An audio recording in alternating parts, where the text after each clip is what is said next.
Hola, ¿qué tal Alejandro? Espero que estés bien. Y bueno, voy a comenzar con la primera parte del ejercicio y la parte también más larga, ¿no? Que es la parte A, que es realizar un diagrama de temperatura versus entropía, porque hay que calcular propiedades y eso se hace súper rápido cuando tienes el software, pero tardas un poquito cuando lo haces a mano, como lo hice yo. De todas maneras, el software creo yo que va a arrojar los mismos resultados, si acaso alguna milésima cambia, pero en el tema de resultados va a ser prácticamente el mismo. Pues resulta que este ejercicio, a pesar de que estás viendo acá, tenemos, perdón, la cuestión es así, lo que está ocurriendo aquí a nivel de proceso. El Sol irradia calor, ¿no? Que se llama irradiancia solar. Esa irradiancia cae directamente acá en los reflectores y esos reflectores, como tienen también una reflectividad que vale 0,85 según los datos, y de hecho la irradiancia solar en este caso es 1 kilowatt por metro cuadrado. De todas maneras, esos son datos que no vamos a utilizar al principio. Pero bueno, la cuestión es que esto transmite la irradiancia solar, cae en la superficie. Tenemos acá dos tipos de superficie, que es la superficie de los heliostatos y también la superficie del absorbedor o receptor, también se le llama. Está hecho de una forma que recibe o absorbe todo el calor de estos heliostatos. Entonces, tenemos el calor que viene solar, el calor que refleja el heliostato, que es el que llega acá, y luego, obviamente, por las características que tiene este absorbedor, que también él transmite o emite calor por radiación, debería ser también calor por convección, pero en este caso la, la desprecian. Entre las consideraciones que está, una de ellas es que el receptor se comporta como un cuerpo negro, pero eso de todas maneras vamos a detallarlo cuando estemos en cada una de las preguntas. Lo importante es que acá por aquí está pasando una tubería por donde pasa agua y el calor que recibe el receptor hace que tenga en la superficie alta temperatura y esa alta temperatura es la que se transmite hacia el fluido, en este caso el agua, lo que hace evaporarla. Y el agua está en un ciclo Rankine. Entonces, esta es la parte que vamos a trabajar. Ahorita nos vamos a enfocar en la parte derecha. Nos olvidamos de lo que pasó anteriormente, pero era importante saber el proceso. Lo que sí es que este es un ciclo Rankine que tiene una cierta modificación, porque es un ciclo Rankine que tiene varias etapas de expansión, ¿sí? Porque vemos que la turbina acá entra en el punto 3, sale en 5 y en 6. Por lo tanto, tiene un sangrado y la salida que va al condensador. ¿Qué pasa? Que este calentador de proceso y esta cámara de mezclado funcionan como calentadores, lo cual lo convertiría inmediatamente en un ciclo Rankine con cogeneración. Cogeneración significa que él mismo precalienta el aire, el agua en este caso, antes de que llegue al receptor. Es decir, gracias a esta de acá y esta de acá, tenemos calor adicional de un fluido que viene frío acá. Por lo tanto, el receptor no tiene que eh, agregar todo el calor necesario para el líquido que viene del punto 8, calentarlo hasta el punto 1, sino que tiene una ayuda con estos sangrados. Pero este ejercicio te dice que vamos a obviar lo que está pasando con el calentador de proceso y al no tener un sangrado, es decir, al esto no existir, el fluido pasa del punto 1 y por eso los renombré. Pasa del punto 1, se expande en una sola etapa hasta el punto 2, o sea que ya esto no va, esto no va, esto no va, esto no va, pasa al punto 2 y luego se condensa. En la condensación es porque perdemos calor de condensación. Esto transmite una potencia que es la de la turbina. Luego del condensador nos encontramos con la bomba, la única bomba porque recuerda que esta parte que está acá no va. Entonces, esta bomba que el fluido entra en estado líquido saturado son las cosas que tenemos que saber o debemos saber. Teóricamente, un fluido antes de que entre la bomba se sabe que está en líquido, específicamente líquido saturado. Hay casos en donde está en líquido comprimido, pero te tendrían que dar temperaturas ahí para saberlo. Si no te lo dicen, asume siempre que las entradas de las bombas están en líquido. De hecho, no sé si ves acá un calentador.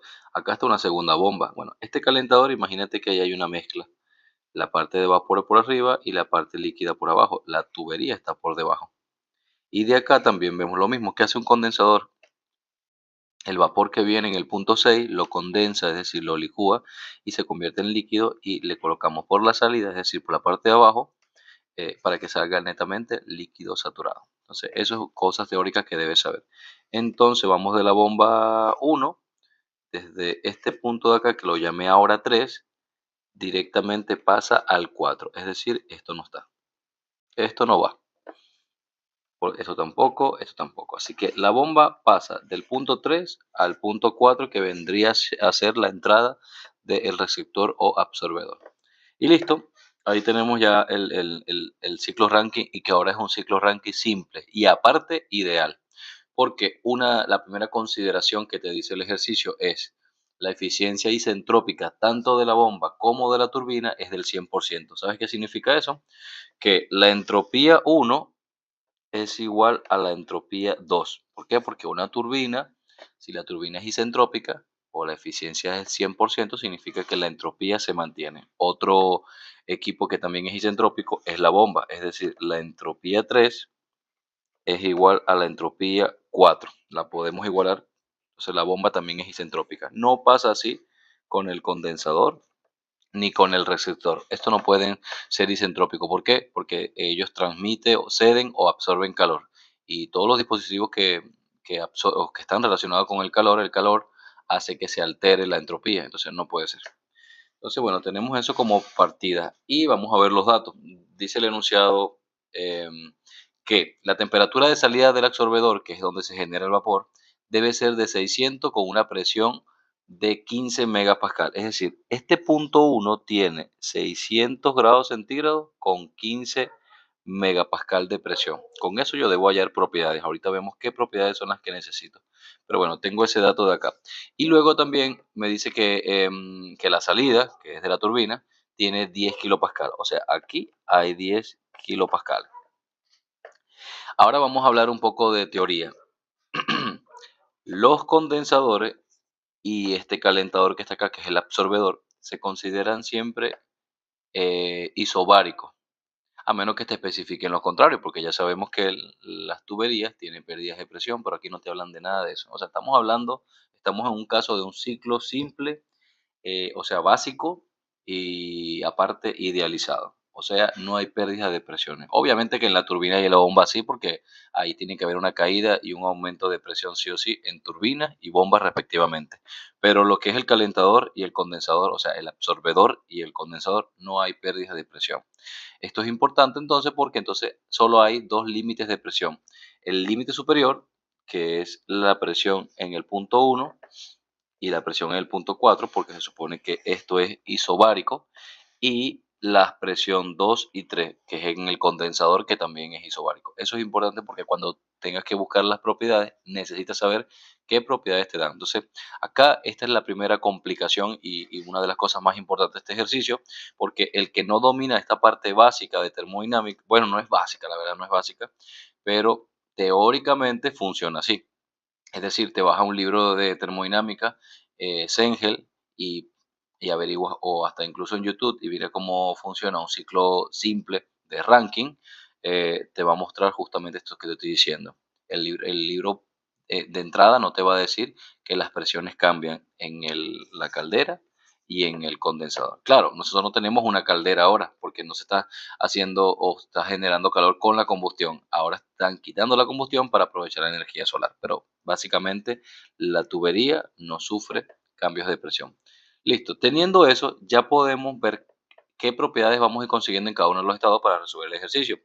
Como dato extra, te dice que esta planta tiene que producir 32 megawatts. 32 megawatts, o sea que es más o menos grande eh, la planta.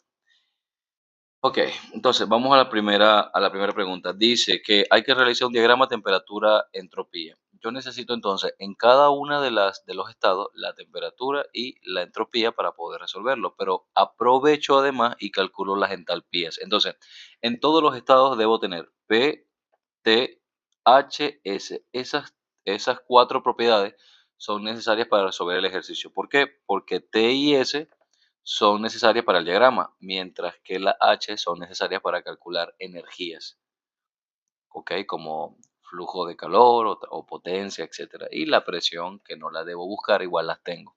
Las presiones me las dan. Entonces, todas estas cuatro tienen que estar en cada uno de los puntos que llamé uno, 2, 3 y 4. Ok. Comenzamos con el punto uno. ¿Cuál es el punto uno? La salida del receptor. Este punto de acá, que es el punto de mayor energía, porque tiene 600 grados centígrados y 15 megapascal. Acá está. 600 en temperatura y 15 megapascal. Cuando tú vas a la tabla, te das cuenta que a esta presión la temperatura de saturación es de 342,16. Yo no sé si aquí el profesor va a ser tan estricto de que yo lo coloqué obviamente por darte el dato extra, pero no sé si para el profesor haga falta. Dirá, no, no pasa nada, porque igual si lo vas a hacer en software, el mismo software te hace todos los cálculos. Pero bueno, igual te digo, esta temperatura que está acá se halla a esta presión en las tablas de vapor. Se llama temperatura de saturación. Si mi temperatura de estado es mayor que esta de acá, automáticamente mi estado termodinámico es vapor sobrecalentado, porque está más caliente que mi temperatura de saturación. Entonces me voy a la tabla de saturación, perdón, de vapor sobrecalentado en esa tabla y consigo la entalpía y la entropía. Te voy a mostrar un ejemplo de cómo hice este punto uno. A ver si puedo.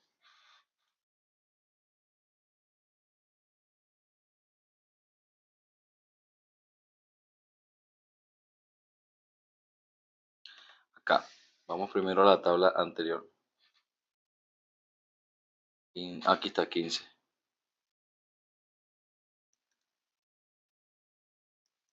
No le quiere dar zoom. Aquí. Dice, voy a ver si esto espero que se esté viendo el mouse. Ojalá que sí. Ojalá que sí, pero bueno, aquí te dice presión 15 megapascal. En esta parte que está acá al lado te aparece una temperatura entre paréntesis. Esa es la temperatura de saturación. Esa fue la que compramos con 600. Por eso es que nos dio en vapor sobrecalentado. Así que todas las temperaturas, estas que están acá en esta línea, que superen los 342, automáticamente están en vapor sobrecalentado. Entonces, ya con este cuadro de 15 megapascal y la temperatura de 600, ahí lo estoy sombreando, tengo una lista de propiedades que es la entalpía y la entropía. Entonces, esas son, de esa tabla fue que lo saqué, lo corroboré con la tabla que tú me pasaste en Excel y tienen los mismos valores. Así que básicamente esa tabla que tú me pasaste en Excel eh, trabaja con esta tabla del CENGE. Bien, continúa acá. Ahí está. Los dos valores de entalpía y entropía. Entalpía porque necesito calcular potencias y calores. Y entropía porque se supone que los procesos son isentrópicos, que es lo que te dije acá. ¿Qué tal parece? Que esta entropía, esta turbina es isentrópica, por lo tanto, la entropía 2 era igual a la entropía 1. Y eso es lo que vamos a hacer en el punto 2. En el punto 2 tengo ahora la presión, que es 10 kilopascal, y la entropía 2, como sé que es igual a la 1, ya tengo entonces dos propiedades. Porque acá se está aplicando el postulado de estado. ¿Qué dice el postulado de estado? Bueno, que tú puedes determinar el estado termodinámico de una sustancia con dos propiedades intensivas. En este caso teníamos ya la presión y acabamos de obtener la entropía. Con estas dos busco lo que me hace falta, recuerda, la temperatura y la entropía, pero yo no, temperatura y entalpía, H. Pero bueno, yo no sé cuál es el estado termodinámico. Normalmente cuando pasas después de una turbina sale en estado de mezcla, normalmente, no siempre, pero normalmente es así. Entonces, igual tenemos que demostrarlo. A 10 kilopascal busqué SF y SG. ¿Te das cuenta los valores? Ok, ¿dónde está ubicado el tuyo? El tuyo, SF significa entropía del líquido saturado y SG significa entropía del vapor saturado. Si tu valor de entropía está entre esas dos valores, tu estado es mezcla, porque no es ni líquido ni vapor, sino una mezcla de los dos. Entonces, acá lo demostré. Como mi entropía de estado 2 está entre esos dos, mi estado es mezcla. Y para buscar entonces la temperatura, simplemente es la temperatura de saturación. Y todo esto son datos que lo buscas en la tabla ahora a 10 kilopascal porque ya no estamos trabajando con 15. Mira cómo es la tabla. Te muestro la tabla. Voy atrás, atrás, atrás. Acá, a la derecha. A ver.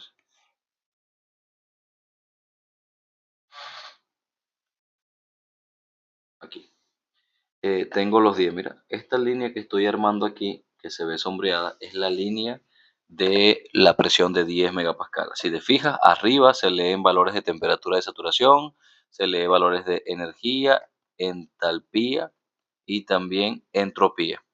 Me voy a centrar es en la temperatura de saturación, que si lo ves al lado de 10 dice 45,81. Y luego me enfoco en la entalpía y la entropía. De allí saco los valores en la tabla, tanto de líquido saturado como vapor saturado. Entonces, de ahí fue que saqué esto para hacer la comparación y todo a 10 kilopascal. Entonces, calidad. Calidad es una propiedad que mide la cantidad de vapor con respecto a la masa total que tiene una sustancia. Entonces, calculamos primero la calidad porque es la que nos va a ayudar a nosotros a calcular la entalpía, que la necesitamos. Entonces, la fórmula dice que es tu entropía de estado menos la del líquido entre la entropía de la evaporación. ¿Qué es la entropía de evaporación? La resta de SG menos SF. Acá está, esta es SG y esta es SF. Entonces, ya con esto calculo la calidad. La calidad tiene que ser menor a 1 y mayor a 0, en este caso 0,8. Y aquí rectificamos lo que te había dicho antes, que normalmente a la salida de una turbina da vapor mezcla. Entonces ya con la calidad puedo sustituirlo en esta ecuación para calcular la entalpía. La entalpía para las mezclas se calcula con esta ecuación, que si te fijas es básicamente un despeje de esta ecuación. ¿Lo ves? Porque si yo hubiese querido calcular la entropía, que no hace falta porque la tengo, pero si hubiese querido, esto pasa a multiplicar y luego este pasa a positivo y va a quedar una ecuación igual a esta, pero en lugar de H va a quedar la S. Entonces, como ya tengo calidad, ya no la tengo que calcular, sino que tengo que aprovechar esta ecuación para hallar la entalpía 2. HF y HFG son los que están en la tabla que te acabo de mostrar a una presión de 10 kilopascales. Entonces tengo los valores y me da 2115,3 kilojoules sobre kilogramo. Listo, ya tengo PT, entalpía y entropía. La única extra que tuve aquí fue la calidad porque, bueno, fue necesario para poder resolver la entalpía 2. Vamos con el punto 3. El punto 3 es el más sencillo de todo porque se supone que es la salida del condensador o lo que es lo mismo, la entrada de la bomba. Este punto de acá. Voy a subir. Este punto de acá que dice 8, ya lo llamé 3. Bueno, ese punto de ahí, en teoría, se sabe que es em, con una calidad cero.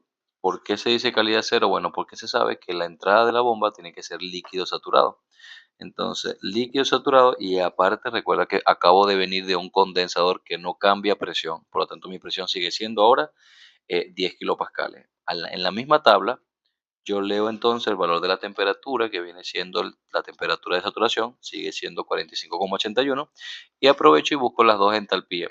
Estas dos entalpías, ¿sabes cuáles son? En la tabla aparecían como HF y SF. ¿Por qué la entalpía 3 es HF? Bueno, porque ¿qué significa HF? Entalpía del líquido saturado. ¿Qué significa SF? Entropía del líquido saturado. ¿Y qué estado tenemos nosotros? Líquido saturado. Así que todas las propiedades en esa tabla a 10 kilopascal que tengan una F son mis propiedades de mi estado, porque la F significa líquido saturado. Listo, entonces tengo estas dos propiedades en kilojoules sobre kilogramo. Bueno, aquí voy a hacer una corrección, porque esto sí está en kilojoule sobre kilogramo, mientras que esta es kilojoule sobre kilogramo por Kelvin. La entropía tiene unidades diferentes. Listo, vamos al punto 4. El punto 4 es lo que sale de la bomba. Y yo coloco acá lo mismo que coloqué aquí en azul. Dije acá, como la eficiencia isentrópica de la turbina es 100%, las entropías 1 y 2 son iguales. Eso de todas maneras ya lo habíamos hablado al principio. Y acá lo recalco. Como la eficiencia isentrópica de la bomba es 100%, la entropía 4 es igual a la 3, que fue lo que dice aquí. Entropía 4 igual a la 3. ¿Y cuál es mi presión a la salida de la bomba? Como la bomba entró con 10 kilopascal, la función de una bomba es aumentar presión. Entonces pasa de 10 kilopascales, otra vez las restauras a 15 megapascales. Recuerda que tenemos dos niveles de presión.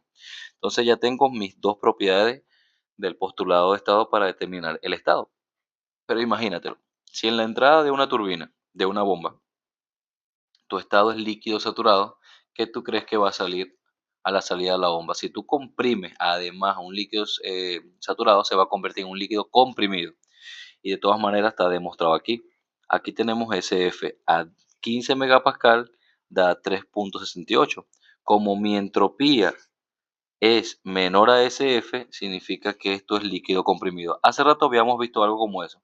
Mi entropía estaba entre dos, entre SF y SG. Significa que es mezcla. Cuando superas SG es vapor sobrecalentado, pero cuando eres menor a SF, eres líquido comprimido, que fue lo que acabo de pasar aquí. Entropía de estado está antes. De todas maneras, cuando uno hace un diagrama, fíjate los diagramas con el domo, así.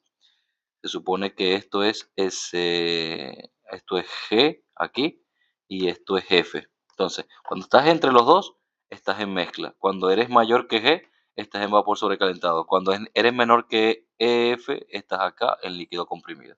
Básicamente es lo que te quiere decir eso para la determinación de estado, pero todo esto se hace muy fácil y directo cuando tienes el software.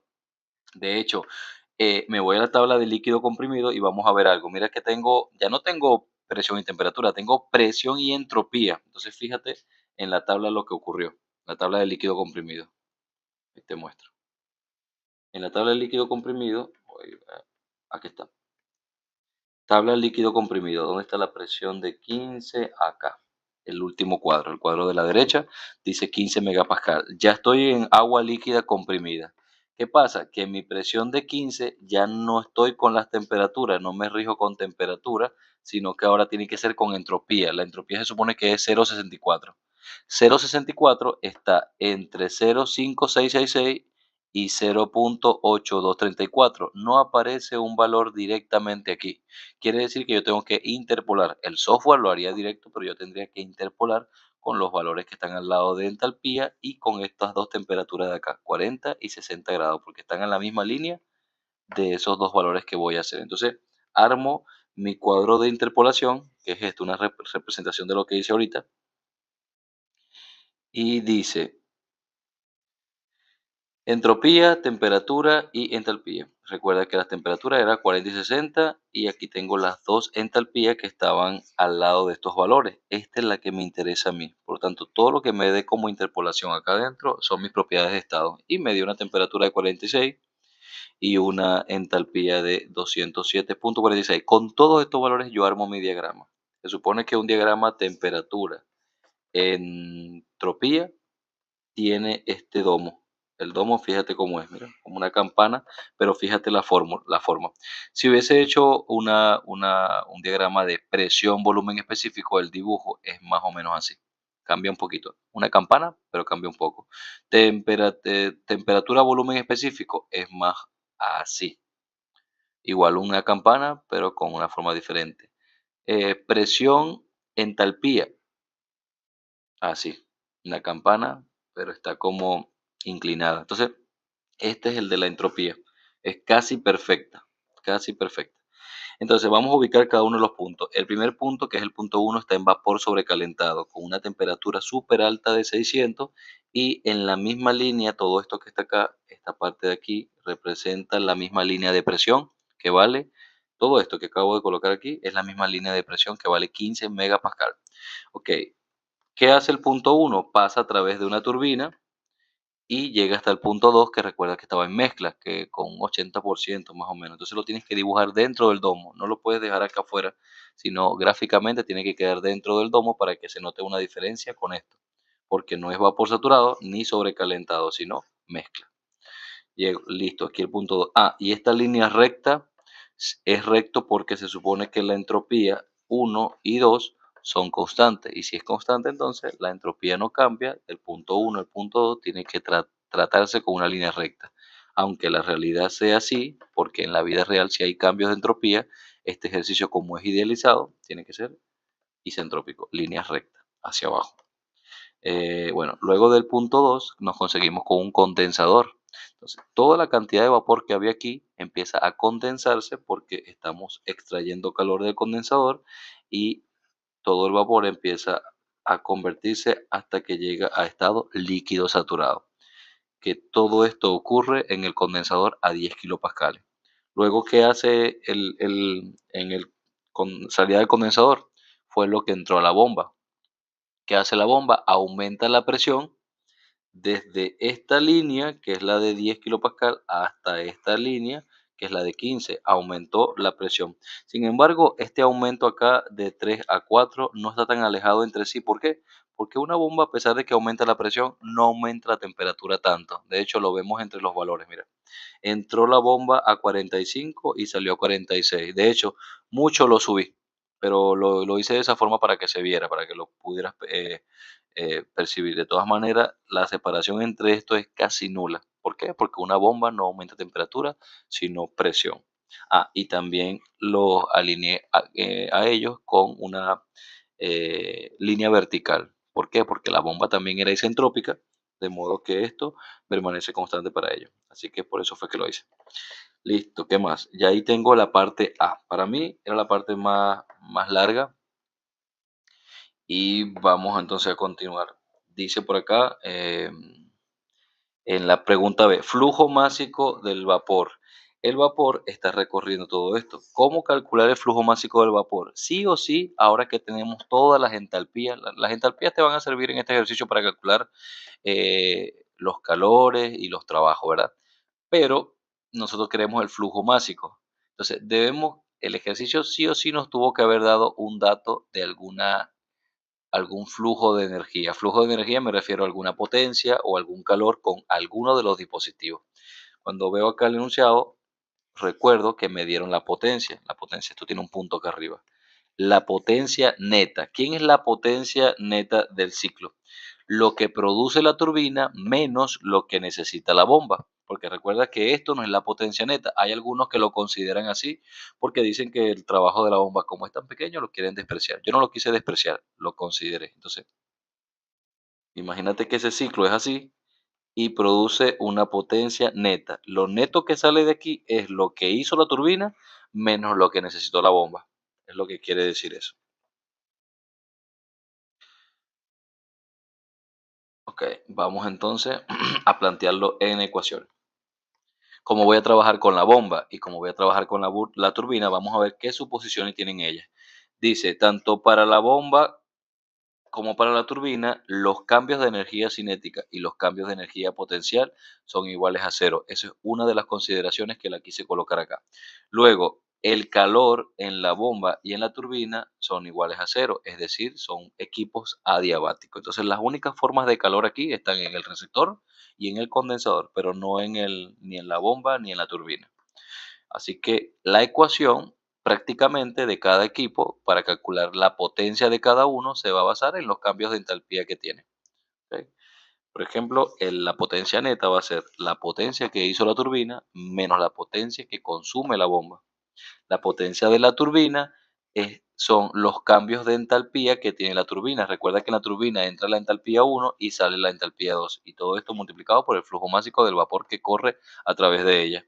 Luego la bomba sale la entalpía 4 y entra la entalpía 3. Y todo esto multiplicado por el mismo flujo de vapor. Esto no hubiese sido así si habría que considerar todo lo que está pasando por el medio, pero no me dijeron que no utilizara esa parte. Eso, como imagínate que hay una válvula y está cerrada y esa parte ya no aplica. La parte del calentador de procesos ya no existe. Entonces me olvido de eso. Así que todo tiene una entrada y una salida, hasta la turbina. Entonces sustituyo los dos acá en turbina y en bomba y puedo aprovechar y sacar el flujo másico como un factor común. Acá está. Y luego todo lo demás queda dividiendo, despejando el flujo másico del vapor y depende de la potencia neta que ya me dan, que es 32 megawatts, y de las entalpías que ya fueron calculadas. Todas esas entalpías están calculadas desde el punto 1 hasta el punto 4. Con todo esto me da 2204 kilogramos sobre segundo de vapor que se está calentando o trabajando en el ciclo. Otra de las cosas que quiero resaltar es que el trabajo neto me lo dan en megawatts. Megawatts. Y yo aquí lo multipliqué por 1000 porque digo así, la potencia neta es 32 megawatts, pero como la necesito en kilo, sería de mega a kilo, son 1000. Entonces sería así. ¿Por qué la necesitabas en kilowatts? Bueno, porque necesito que kilo se cancele con kilo de aquí abajo y me quede kilogramos sobre. Recuerda que kilowatts unidades así. 1 kilowatt equivale a 1 kilojoule sobre segundo. Entonces, básicamente, los kilojoules se cancelan y me queda kilogramos y el tiempo en segundos, que son estas dos de acá. Cualquier cosita que tengas duda y me preguntas. Vamos con la siguiente pregunta. Dice, calor in. Este calor in es el calor que ingresa al vapor. Recuerda que el calor, vamos a plantearlo otra vez de un principio. Primero es el calor solar. Luego el calor solar se transmite a los reflectores, perdón, a los heliostatos. Y del heliostato al receptor o absorbedor. ¿Ok?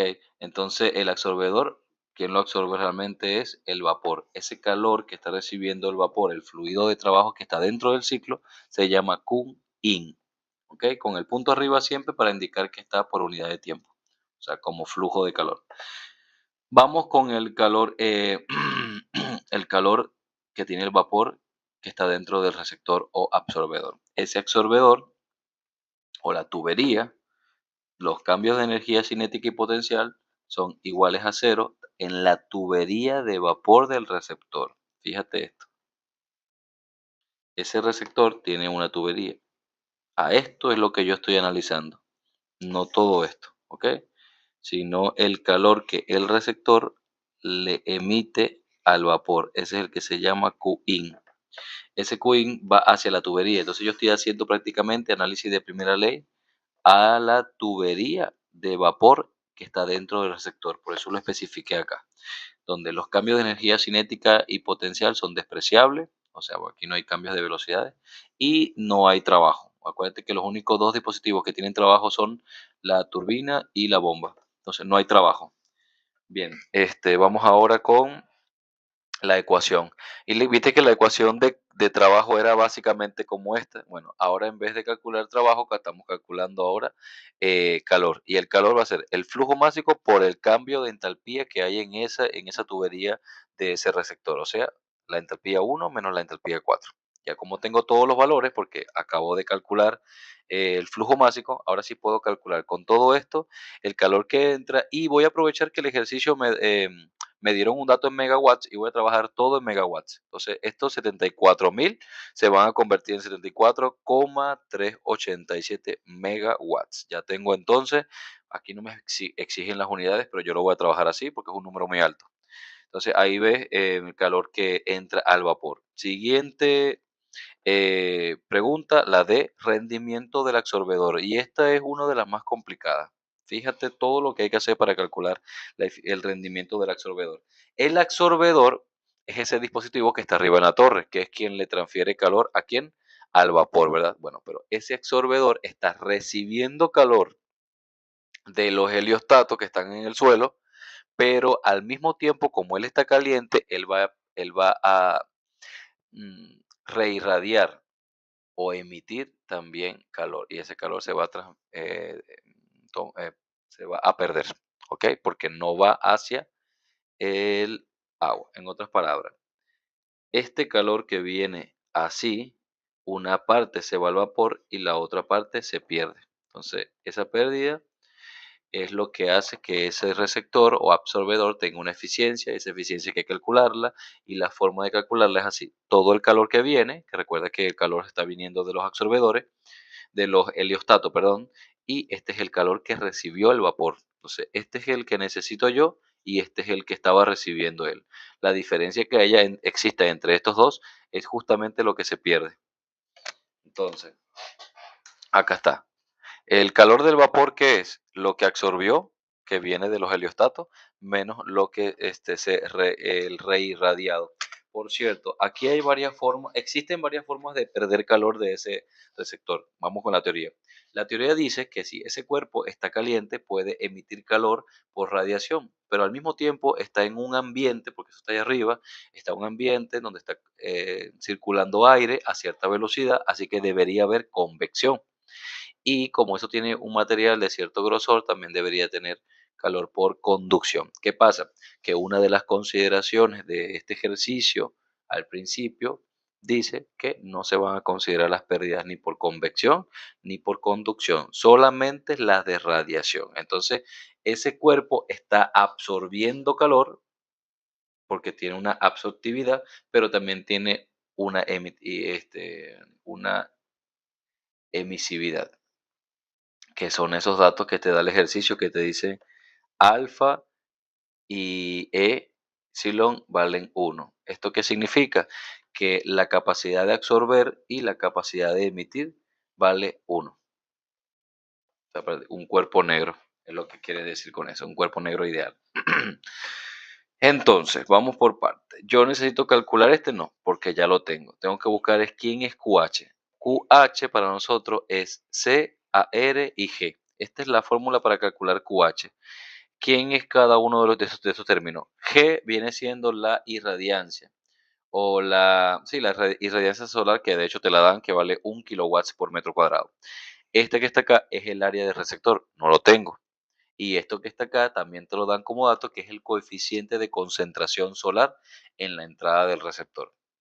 Entonces, todo esto es lo que me va a dar el calor que está recibiendo el receptor. Y este es el calor que le está dando el receptor hacia el vapor. Este ya lo tengo y me falta este de acá. Pero no lo puedo calcular así tan sencillo. Por eso es que te digo que esta pregunta es la más complicada de todas. Porque no lo puedo calcular. Tengo esto y tengo esto, pero no tengo el área. De hecho, el área es una de las preguntas más adelante. Porque no la tengo aún. Sin embargo, vamos a empezar a desglosar cada uno de los términos. Este calor absorbido es alfa por QH. Recuerda que este es un cuerpo negro y absorbe calor, pero así como absorbe, también lo emite. Entonces, esta emisividad o emisión de calor se calcula como calor por radiación y es la emisividad, el área del receptor. Esto se llama sí, constante de Stefan Wolfman, que también es una constante, te lo da el ejercicio. Y esta es la temperatura, que en teoría debe ser la temperatura que tenga el receptor. Recuerda que el receptor está a 600 grados centígrados. Esos 600 grados centígrados es la temperatura misma que le transmite el agua al vapor. Entonces, esos son los 600 que van acá. Solo que tienes que saber algo, que esto no se sugiere temperaturas relativas, sino temperatura absoluta. O sea que los grados centígrados los tenemos que pasar a Kelvin, o esos 600, ¿ok? De todas maneras, ahí vamos por partes. Entonces, vuelvo a esta ecuación. ¿Quién es Kunin? Todos estos que están acá. Así. Entonces, como estos dos lo puedo representar todos, como no tengo las áreas, lo que voy a hacer es hacer simplificaciones. Por ejemplo, este de acá, que ya sabemos que es alfa por QH, lo coloco acá. El de abajo directamente es QH y el calor de irradiación, este que está acá, lo voy a dejar así de momento. ¿Por qué? Porque aquí estoy viendo una similitud. Yo puedo cancelar este con este, quedándome alfa, pero también esto va a quedar dividiendo al de la derecha, porque recuerda que eso es como se distribuye. Este QH se distribuye para este y para una división de ambos. Entonces, déjame borrar acá. Aquí. Entonces, tengo alfa menos todo esto que está acá.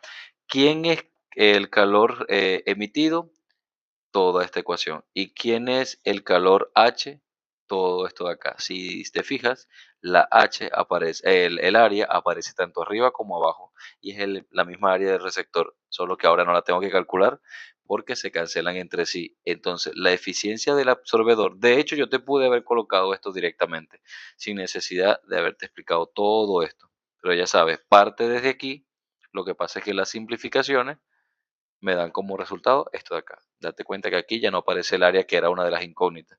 Entonces ya lo puedo calcular fácilmente porque la emisividad es 1. Esto de acá puse 1, pero realmente es alfa, solo que alfa sabemos que vale 1. ¿Ok? Esto es una constante, la temperatura es la temperatura de 600, solo que tiene que estar en Kelvin. Y estos son datos que me da el ejercicio. De hecho, acá está todo y en las unidades correctas. De todas maneras, yo cuidé las unidades. La temperatura, esa que va a la 4 es 600 más 273, lo llevo a Kelvin. Y ahora, al sustituir todo, vamos a revisar las unidades. Kelvin a la 4 se cancelan con Kelvin a la 4 que tiene la constante. Metro cuadrado con este metro cuadrado se cancela, watt se cancela con watts y ahora me queda todo adimensional y me da 0.95, o sea que es un 95% eficiente. En otras palabras, se pierde un 5% en el absorbedor. Ya termino la parte D. Vamos a la parte E. Calor del heliostato. Ya te va a quedar sencillo porque ahora sí puedo utilizar la ecuación básica en donde, por la que comenzamos aquí, de esta eficiencia, solo que no lo habíamos utilizado porque no teníamos esto y esto. Ahora que ya calculamos la eficiencia, ya tengo el calor que entra al vapor, despejo de allí el calor del heliostato.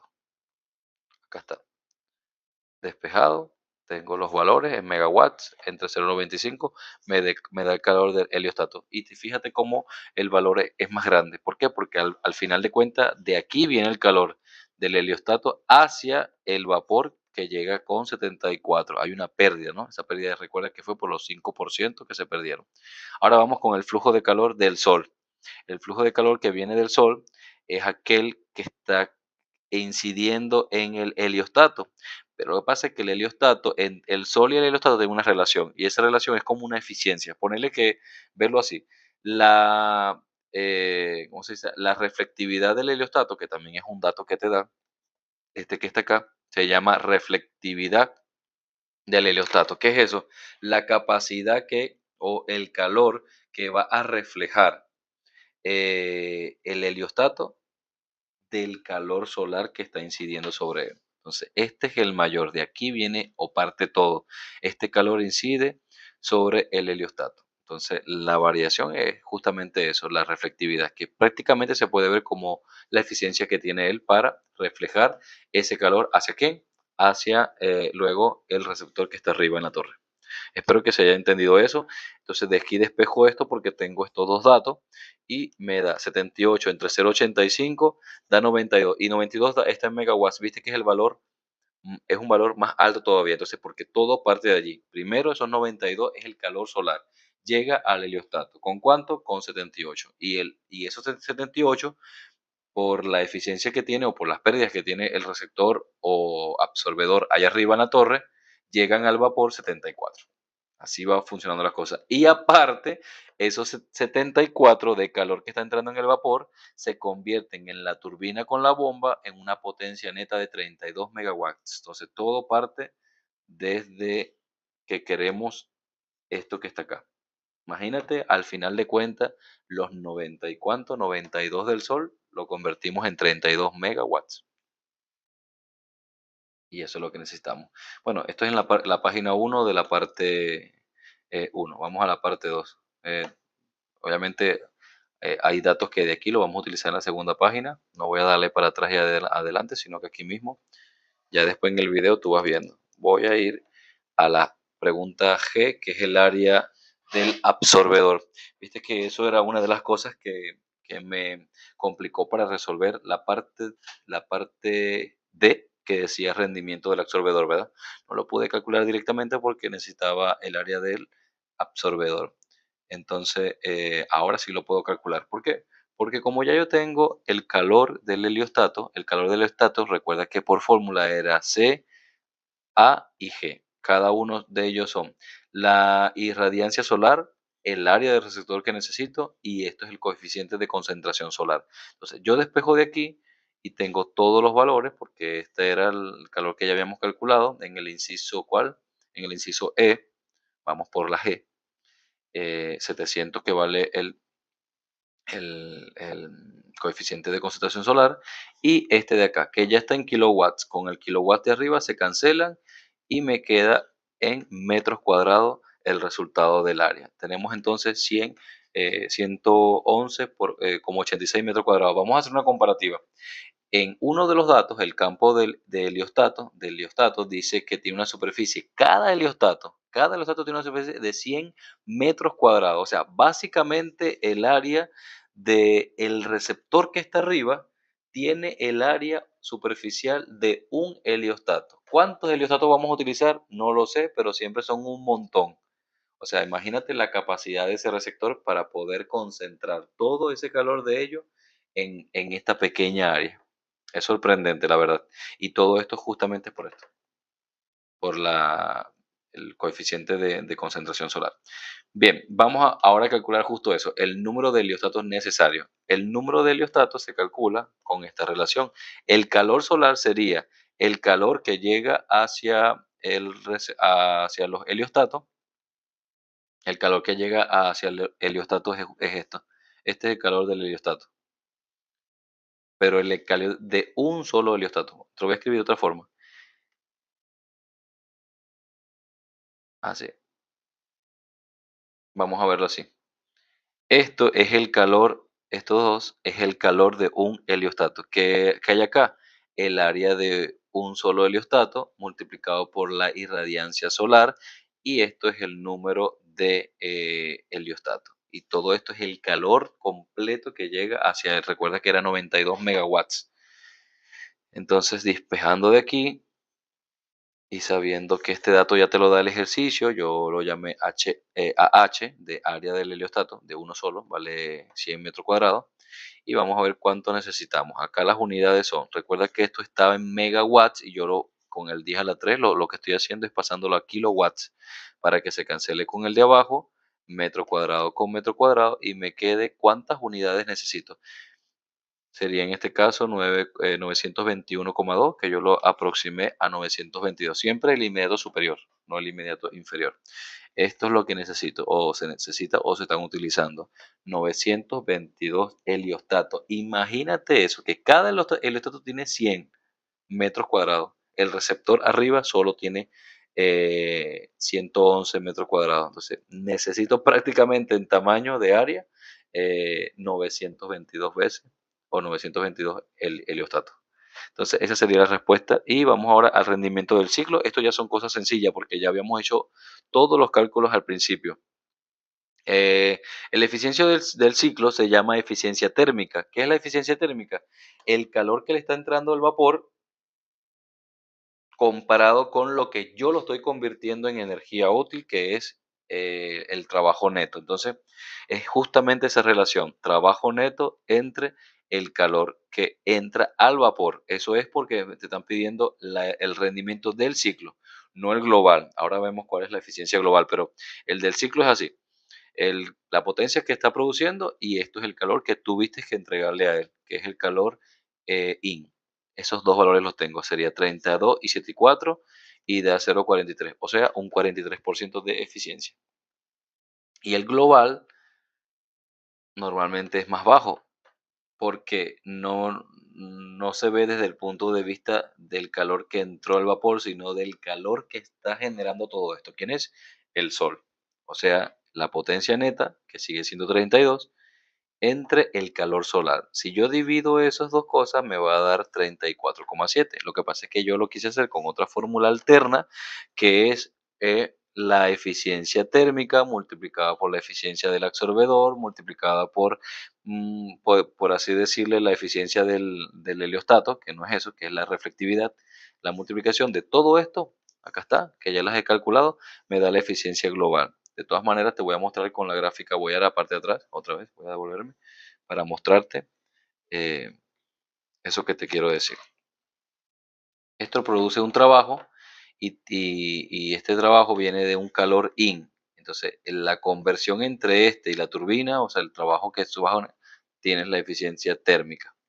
Como aquí también el absorbedor hay una eficiencia porque parte del calor que entró se pierde, ahí tenemos otra eficiencia, y aquí también en los reflectores o en los heliostatos también se pierde porque el calor solar que viene acá y luego se refleja, se hace esa diferencia debido a la reflectividad. Entonces, básicamente, esa combinación de esas tres te dan a ti la eficiencia global. Te va a dar el mismo resultado que lo calcules eh, con el calor solar, da igual. Entonces, acá están los dos rendimientos globales.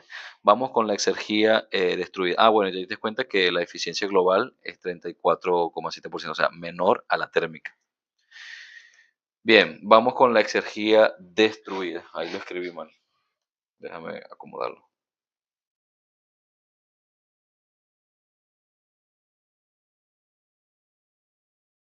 Pero aquí dice que tengo que aplicar balance de exergía, porque hay formas de calcularlo. Sin embargo, aquí te dicen con balance de exergía. O sea, quieren medir tu capacidad para aplicar balance de exergía. ¿Balance de exergía qué es? Exergía que entra menos exergía que sale menos la exergía destruida debe ser igual a los cambios de exergía que tiene tu sistema termodinámico. ¿Quién es tu sistema termodinámico en este caso? Lo que entra del Sol y lo que sale como potencia neta. ¿Ok? Básicamente, acá tienes que aplicar el cuáles son las cosas, mejor dicho, de qué forma entra y sale la exergía. Las entradas y las exergías pueden entrar y salir en forma de calor, trabajo y también de flujo másico. Aquí tenemos flujo másico, ¿verdad? Pero está dentro de un ciclo. Date cuenta que pasa del punto 1 al punto 2, punto 3, punto 4 y vuelve al 1. Entonces, como no tenemos una entrada y una salida porque no estamos aplicándole balance a un equipo, sino que aquí dice es una exergía global, entonces no podemos, no tenemos exergía debido a los flujos másicos, no tenemos. Así que solo va a ser exergía que entra y exergía que sale debido al calor y trabajo. ¿Ok? Entonces, como vamos a ponerle que el equipo, todo el ciclo completo produce una potencia y esa potencia es de 32, eso es, lo vamos a colocar como salida, mientras que como entrada vamos a colocar el calor que entra y exergía de calor como que sale. ¿Quién es el calor que entra? Bueno, recuerda que el calor entra a través de la energía solar. Entonces, esta es la fórmula. Cada vez que tú quieras calcular una exergía en forma de calor, porque viste que hay tres formas de exergía, las que entran en forma de masa, las que entran en forma de calor y las que entran en forma de trabajo. Bueno, entran o salen, da igual. Las que sean en forma de calor se calculan así. 1 menos la temperatura ambiente entre la temperatura de quien está eh, enviando ese calor. Este calor de aquí, que es el calor solar, y esta es la temperatura entonces, temperatura solar, porque ¿quién es la fuente de todo esto? El sol. Entonces, tengo este calor sí, y tengo esta temperatura también. Entonces, esta es la temperatura ambiente que te da el ejercicio de 300, y esta es la temperatura del sol que se llama TH y vale 5780. Todo esto que está acá lo tengo. No hay calor de entrada, o sea, no hay trabajo de entrada. O sea, yo pudiera agregar aquí en exergía que entra en forma de trabajo, pero no lo voy a colocar. Pero sí hay, vendría siendo el de la bomba, pero no lo quiero colocar como entrada, sino que voy a colocar de una vez la potencia neta. O sea, ya está metido lo que entró y lo que salió. Lo voy a colocar en la parte de salida. Lo voy a colocar aquí, mira. Entonces, vamos para la salida. La salida tienes calor que sale y trabajo que sale. ¿Quién es el trabajo que sale de todo el ciclo completo? Los 32 megawatts, que eso es una combinación de lo que sale de la turbina menos lo que entra de la bomba. Por eso que lo quise colocar aquí, porque como ya tengo el número 32, no quiero saber cuánto de eso fue lo que hizo la turbina y cuánto es lo que hizo la bomba, porque es más cálculo. Solo por eso, si tienes duda en esta parte, igual pregunta. Vamos con el calor que sale. Ya recuerda que todas las fórmulas de exergía que salen o entran en forma de calor es así. ¿Cuál es la diferencia de este con este? Que esto se supone que es la temperatura. Mira, si es entrada, esta es la temperatura de quien está recibiendo, o sea, quién es la fuente en una entrada de calor. En este caso es el sol. Entonces ahí va la temperatura del sol. Y esa temperatura que va aquí abajo no es de la fuente de calor. Como el calor está saliendo, debería ser de la temperatura hacia donde va ese calor. Hacia dónde va el calor que sale de todas estas cosas.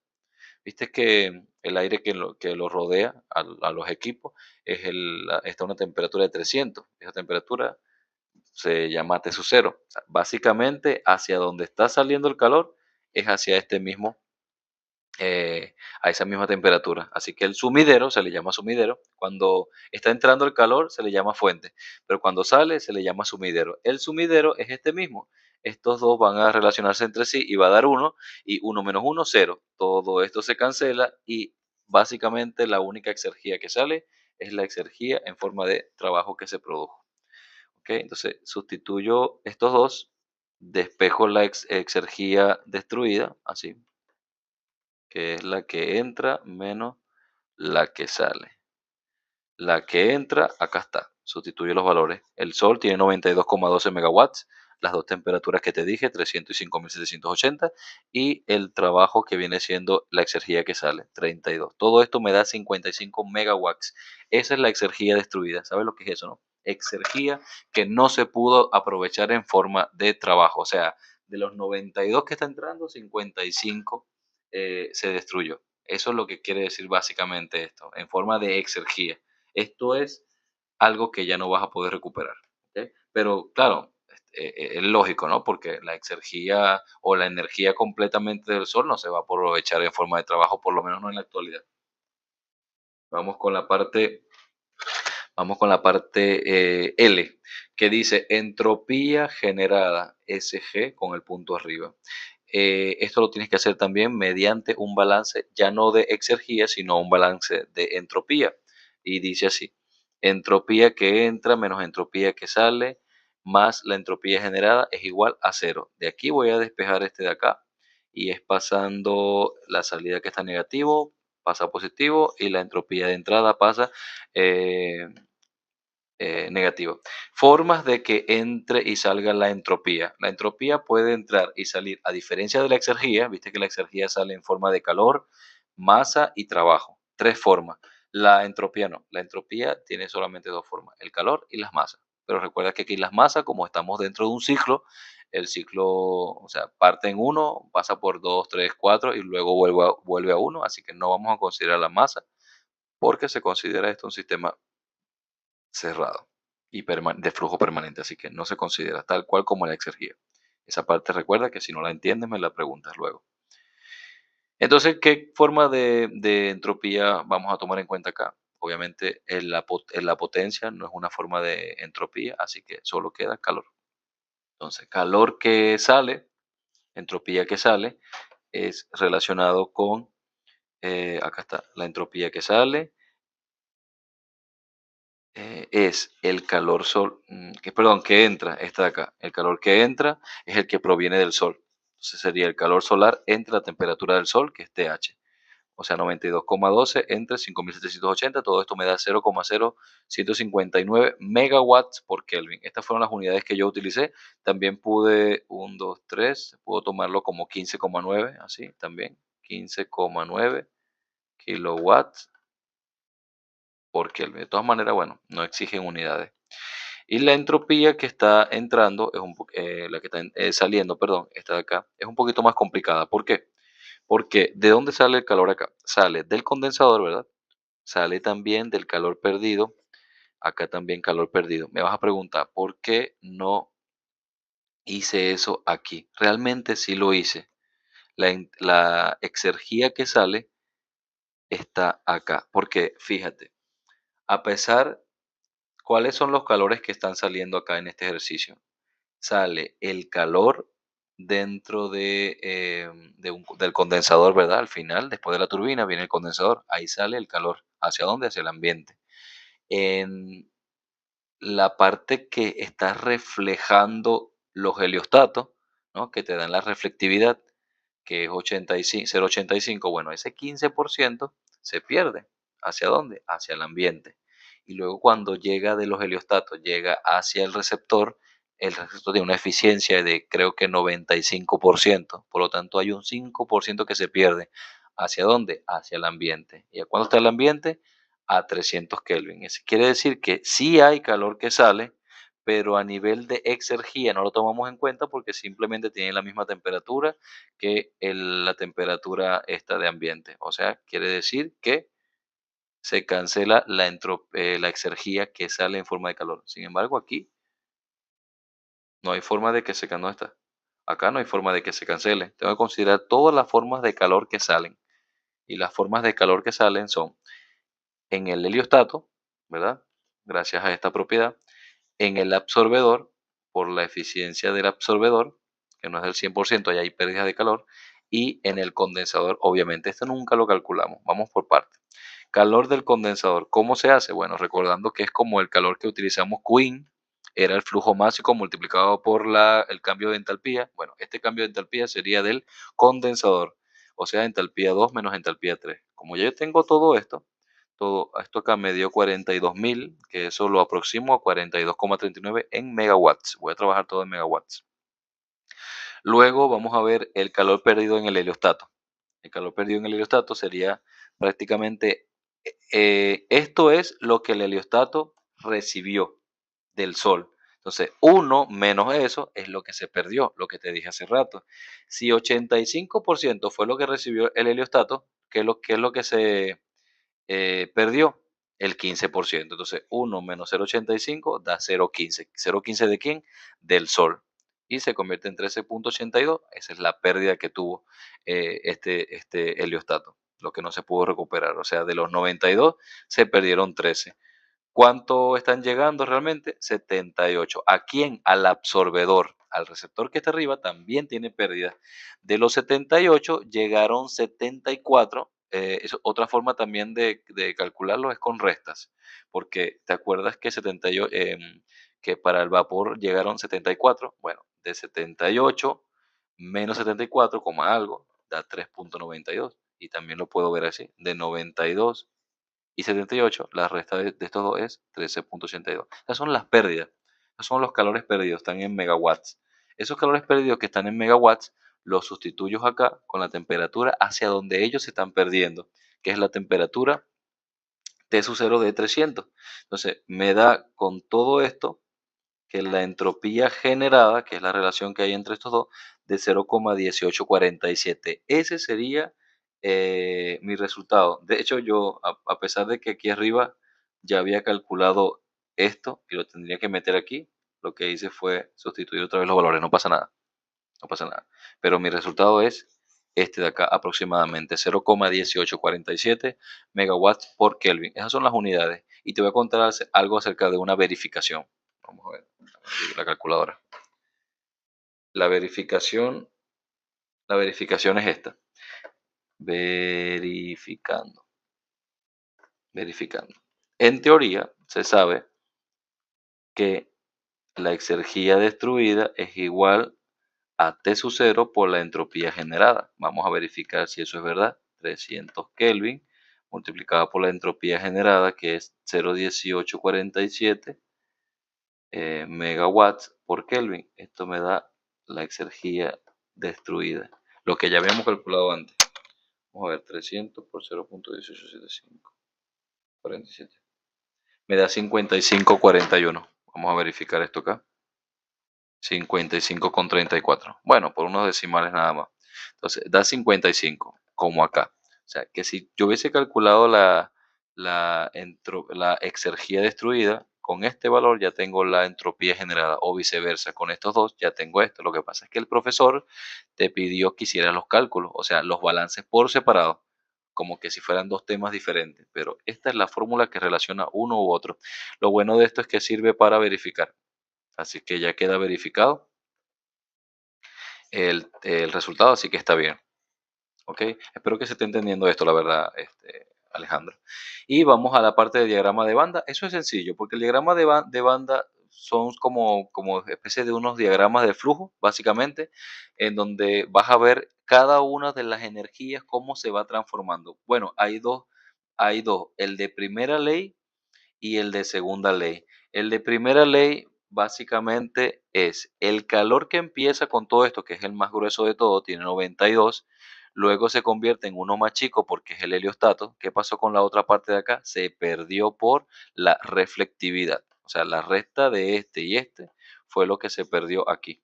¿Ok? Que creo que es ese valor que aparece ahí de 13,82. 13,82 megawatts. Ahí está. Luego tengo que la resta de esto, gracias a la eficiencia del absorbedor, o por culpa de eso, que es 95%, esto de hecho, como es 95%, se pierde un 5%. O sea, esto debería ser muchísimo más delgado que esto de acá, ¿ok?